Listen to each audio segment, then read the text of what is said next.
Mes amis, bien le bonjour. Je vais vous raconter aujourd'hui une histoire oubliée que plus personne ne raconte en vérité. C'est le Aeroflot 3352. Nous sommes le 11 octobre 1984 à l'aéroport de Omsk, quelque part au beau milieu de la Russie.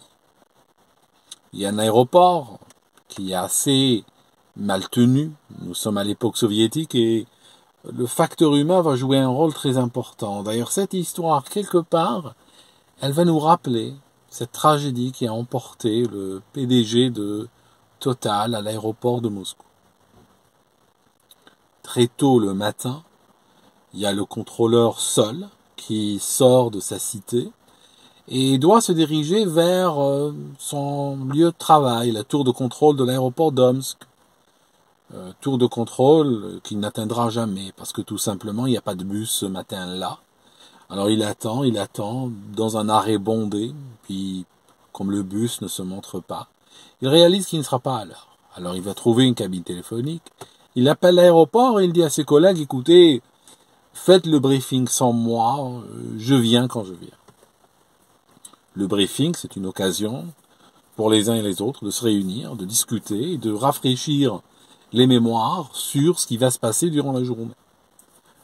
Sachant que ce contrôleur, qui était assez senior, ne vient pas, le briefing sera juste sauté et n'aura pas lieu ce matin. À la tour de contrôle, le siège du contrôleur Sol va rester vide. Un autre contrôleur est là, il a 23 ans, c'est le contrôleur des départs.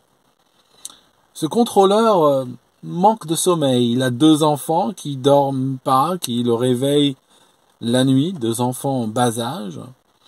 Et il semblerait que la vodka y jouait un rôle. Dans les articles de l'époque, il y a une liqueur au nom de Slavianka qui est mentionnée. Et semble-t-il, c'est une forme de vodka qui intervient extrêmement souvent dans les histoires aéronautiques russes, malheureusement. Même si les contrôleurs, les pilotes et autres intervenants, quand ils prennent leur travail le matin, ils doivent passer par le médecin qui va mesurer leur tension artérielle, écouter leur cœur et surtout sentir s'il n'y a pas des émanations alcoolisées, auquel cas il les renverrait à la maison.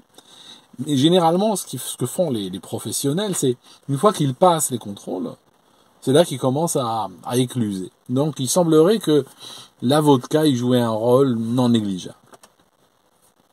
Ce contrôleur des départs, il est là dans la tour de contrôle, il est assis sur son siège, il n'y a pas de départ ce matin-là. Le trafic est extrêmement calme, à la radio c'est le silence complet, et progressivement, manquant de sommeil, et probablement sous influence également, il commence à sombrer dans le sommeil.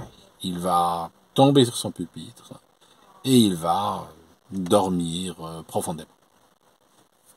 Ce matin-là, règne le brouillard sur l'aéroport et il y a aussi des précipitations. Donc il y a de la pluie et les températures frisent le 0 degré. Parfois, les températures descendent en dessous du 0 degré. Le problème, c'est que dans cette région du monde, il faut nettoyer la pluie, il faut nettoyer les précipitations au fur et à mesure. Pourquoi? Parce qu'autrement, ce qui va se passer, c'est que la pluie va couvrir la piste, elle va geler, la piste se transformera en patinoire, d'autres couches de précipitations viendront par-dessus, et si on laisse faire, au bout de quelques jours, la piste disparaîtra.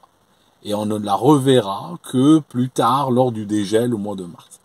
Donc, les services des opérations de l'aéroport sont d'arrache-pied et doivent, à de nombreuses reprises durant la journée, utiliser des compresseurs, en fait c'est des réacteurs d'avion montés sur des plateformes, tirés par des camions citernes avec des tuyaux qui leur donnent du carburant, et ils nettoient la piste. Donc chaque fois qu'il pleut, ils partent, il y a 2 camions qui partent avec 2 plateformes de nettoyage, ils sont précédés par un jeep, oui un superviseur, et puis ils remontent la piste très lentement, en soufflant la pluie qui est tombée durant les heures précédentes. C'est un travail absolument essentiel.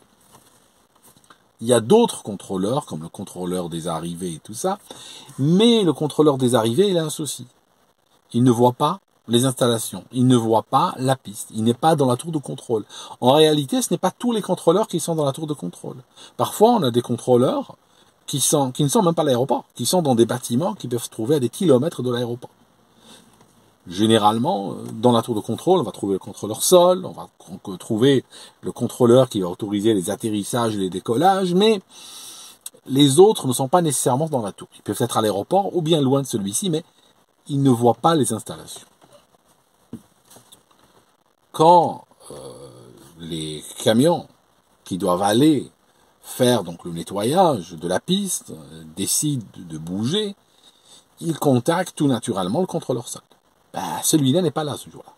Celui-là est un contrôleur qui est absent.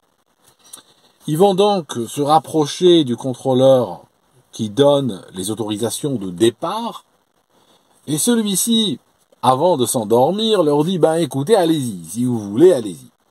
Donc ils y vont, et sur ce, ils tombent de sommeil. Autre problématique. Normalement, ces véhicules sont équipés de gyrophares. Ils doivent tout le temps circuler avec des gyrophares. Qu'ils fassent jour ou nuit ou autre, toujours les gyrophares, les phares allumés et tout ça. Le problème, c'est que ces employés n'aimaient pas les gyrophares. Parce que comme ils travaillaient la nuit, les gyrophares flashaient constamment, que ce soit les gyrophares des véhicules qu'ils conduisaient ou ceux du copain, ça leur faisait mal aux yeux. En particulier quand il y a du brouillard, quand il y a l'humidité visible qui réfléchit la lumière. Et finalement, le résultat net, c'est que ils avaient un agrément, un accord avec les autorités de l'aéroport. Quand ils quittaient leur hangar pour aller vers la piste, ou bien quand ils revenaient de la piste, les gyrophares étaient en marche. Mais une fois qu'ils arrivaient sur la piste, les lumières étaient éteintes. Donc en fait, ils travaillaient sans lumière, sans gyrophare et sans lumière, dans le brouillard. Un peu plus tard, vers les coups de 5h30, on a ce vol justement, Aeroflot 3352, c'est un long courrier, il avait démarré littéralement dans la soirée de la veille de la ville de Krasnodar-Omsk, qui a facilement 7-8 heures de vol. C'est un bon long courrier.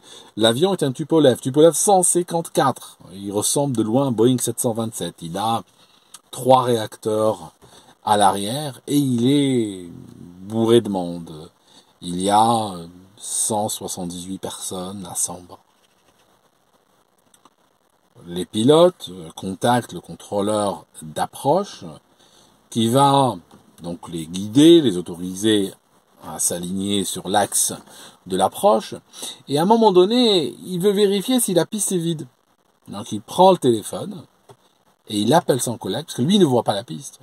Il appelle son collègue qui est en train de dormir. Probablement, d'une part, sous l'influence d'une insomnie qui avait duré dans les semaines, qui s'est étalée sur les semaines précédentes, parce qu'il a quand même un métier qui exige de la présence, de la concentration, et être là, beaucoup d'énergie. C'est un métier qui exige beaucoup de communication, qui exige d'avoir l'œil vif, être présent, et le gars n'est pas présent du tout, à cause de cette insomnie.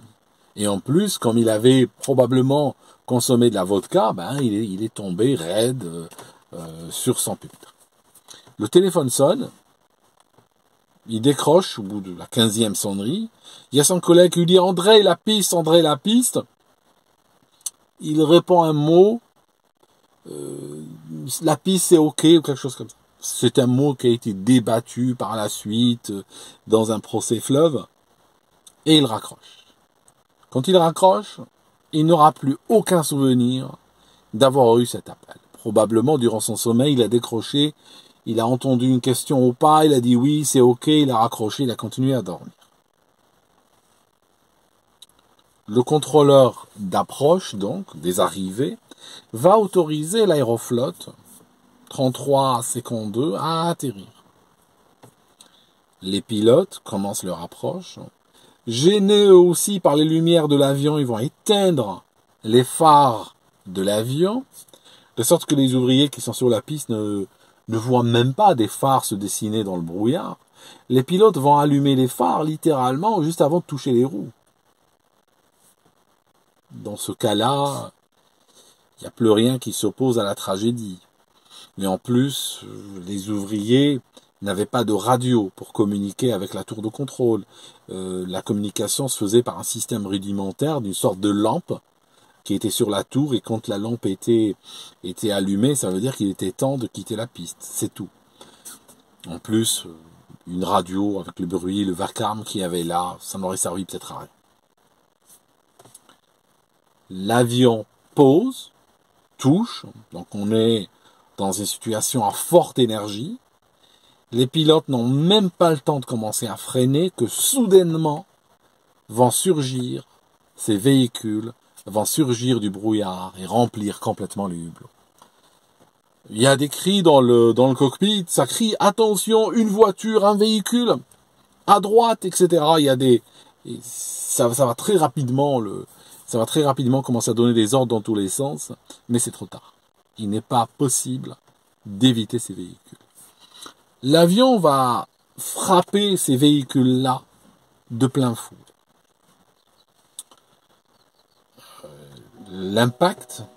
À l'impact, comme il y a des camions citernes, c'est des camions qui sont là pour alimenter les gros compresseurs qui chassent l'eau de la piste, l'avion va taper contre ces camions citernes qui vont se déchirer et exploser, et tout va prendre feu.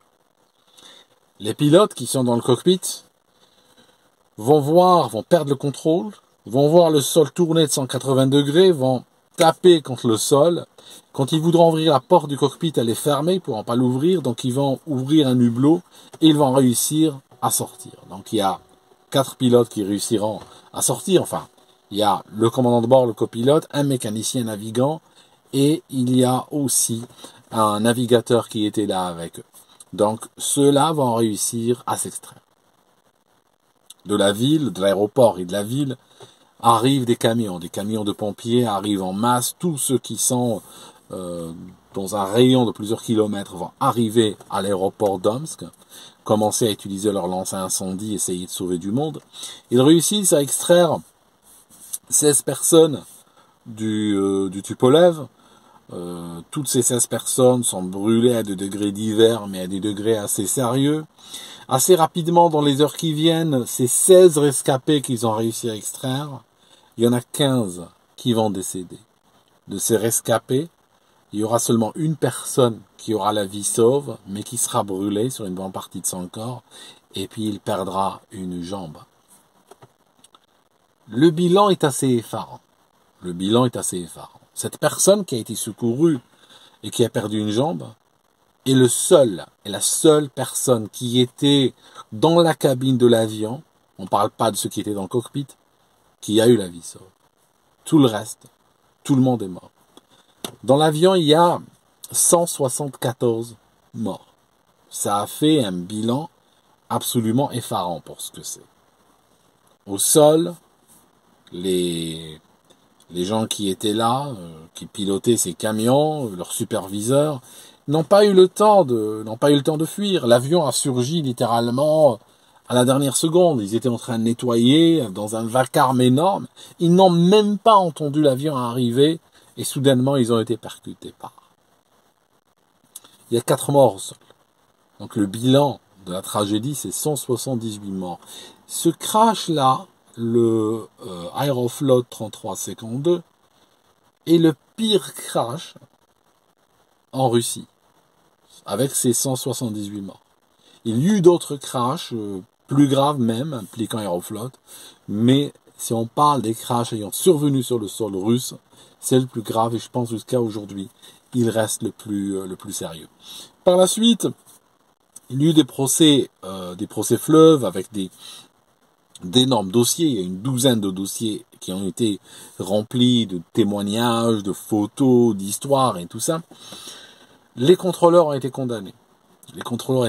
À des peines assez lourdes parce que tout simplement l'émotion était très forte. Le public réclamait des têtes et il fallait lui donner. Celui qui a été le plus lourdement condamné, c'est celui qui dormait. Il a pris 15 ans. Les autres ont pris des condamnations variables entre 10, 12, 14 ans, 13 ans. Il y a eu plusieurs condamnations qui ont été prononcées par la justice à de la prison ferme. La discipline n'a pas vraiment changé dans les aéroports soviétiques et même par la suite dans les aéroports russes. On regarde pas très loin de nous la mort du PDG de Total à l'aéroport de Moscou. C'est quelque chose, c'est une histoire relativement récente. Pourtant, elle se raconte comme le Aeroflot 3352. On retrouve les mêmes ingrédients. Le laisser aller, des gens absents, d'autres ivres, manque de communication, pas de radio, pas de lumière. On réalise que depuis 1984, les choses n'ont pas beaucoup évolué, qui a fait d'ailleurs qu'en ces temps-là, Aeroflot était une très grande compagnie, effectivement, mais c'était une compagnie, faut dire ce qu'il en est, extrêmement dangereuse. Ils ont amélioré leurs statistiques, cette époque, à notre époque, ces dernières années, mais il y eut une époque où ils se payaient, des fois, il y a des crashs majeurs qui arrivaient la même semaine, en fait. On pouvait avoir 2 crashs la même semaine, par moment. C'était énorme, de tout type, mais souvent, évitable, et avec la présence ou l'omniprésence du facteur humain, qu'on retrouve dans tous les crashs, même ceux qui n'arrivent pas en Russie. Mais là, très souvent, on va retrouver des crashs tellement évitables que on se dit cette tragédie n'avait pas besoin d'arriver. Voilà mes amis, c'était le Aeroflot 3352 le 11 octobre 1984 à l'aéroport d'Omsk. Merci d'avoir suivi cette vidéo.